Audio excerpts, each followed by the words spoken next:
Donc je poursuis l'exercice 13. La proposition 4, c'est si x est compris entre moins 4 et moins 1, alors x au carré sera compris entre 1 et 16. Alors, je vais répondre à cette question à l'aide du graphique.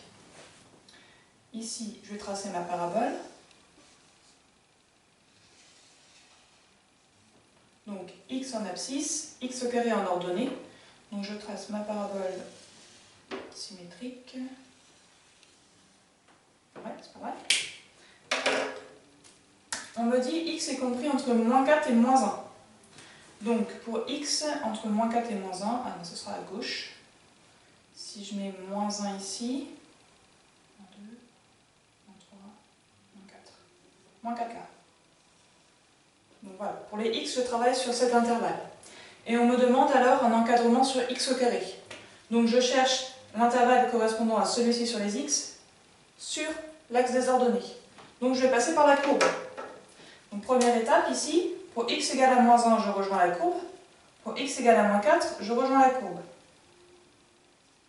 Ok. Donc quand x est sur cet intervalle, ça veut dire que je m'intéresse à cette portion de courbe.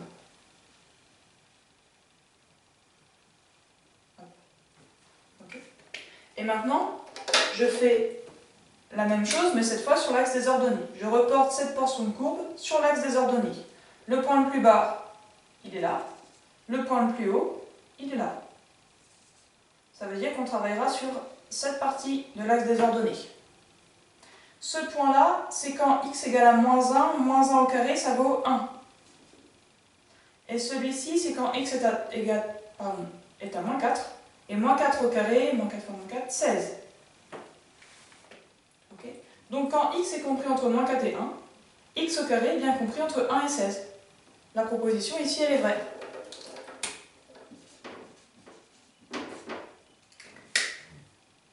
Okay. Et ça suffit de faire avec le graphique. Donc, c'est plutôt pas mal.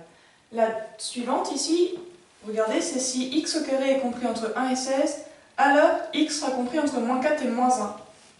En fait, on vous demande si la proposition qu'on a ici est réciproque, si elle marche dans les deux sens. On a montré que ça marchait dans un sens, on se demande si ça marche dans l'autre. En termes de méthode, j'utilise ma parabole de la même manière. Donc, hop, ici les x, ici les x au carré. Je trace ma parabole symétrique. Prêt ? Ouais. Et là, on me dit, attention, on travaille sur les x au carré. La condition, elle est sur les x au carré. Ça veut dire que première chose, je vais placer 1 et 16 sur l'axe des x au carré. 1 sera à peu près ici, 16 à peu près là-haut. Okay. Donc on travaille sur cet intervalle au niveau des ordonnées. Je vais reporter cet intervalle sur la courbe pour pouvoir ensuite reporter sur l'axe des abscisses. Sur la courbe, je vous ferai remarquer que pour x au carré égale à 1, soit je peux aller à gauche, soit je peux aller à droite. Il y a deux points sur la courbe qui correspondent. De même, quand x au carré égale à 16, j'obtiens ici un premier point sur la courbe à gauche et le symétrique à droite. Ça veut dire que je vais avoir ici deux portions de courbe qui correspondent à x au carré compris entre 1 et 16. J'ai cette portion de courbe là et celle-ci. Okay. Il y a deux morceaux qui correspondent à la condition x au carré doit être compris entre 1 et 16. Maintenant, je reporte pour chacun des points ici, là, ici et là, je reporte sur l'axe des abscisses. Pour ce point, on est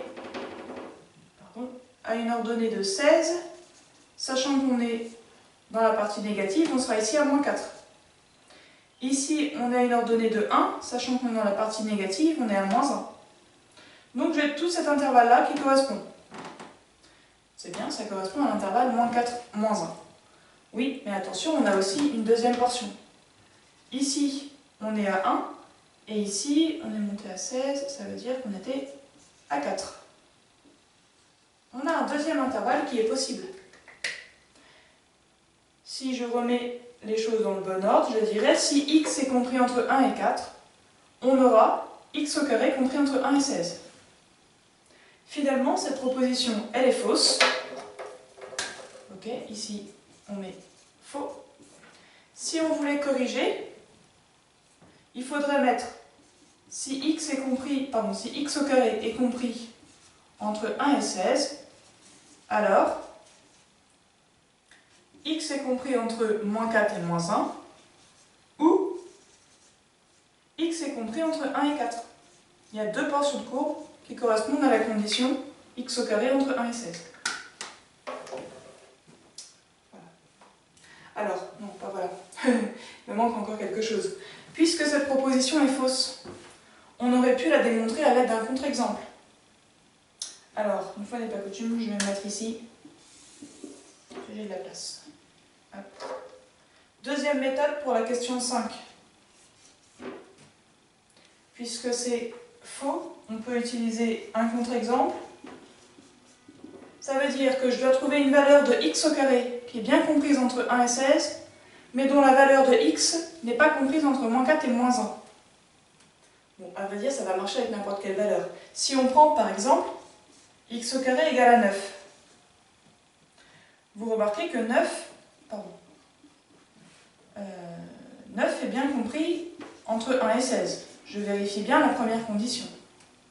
Mais si x au carré égale à 9, alors x est égal à moins 3 ou x égale à 3. On a deux valeurs possibles qui donnent 9. Alors autant celle-ci, on a bien moins 3 compris entre moins 4 et moins 1, ça marche tranquillement. Autant celle-ci,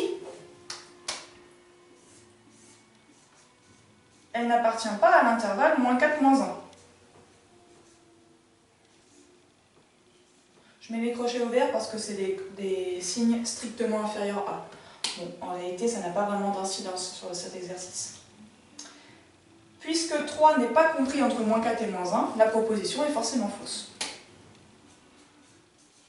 Okay, donc bien sûr... Oh non, je ne voulais pas faire ça. Là, c'est des pointillés.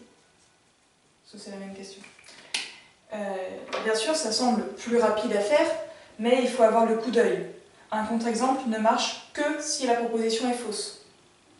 Okay, on ne vous dit pas démontrer que la proposition est fausse, on vous dit est-ce que cette proposition est vraie ou fausse, et alors vous justifierez. Donc là, il faut avoir le coup d'œil, ça veut dire qu'il faut être bien habitué avec la fonction carré, il faut avoir fait pas mal d'exercices avant de se dire attends, ce qu'on me propose là c'est faux, alors je ne vais pas me lancer sur le graphique où c'est un peu long, je vais directement donner un contre-exemple. Donc ça vient avec l'expérience.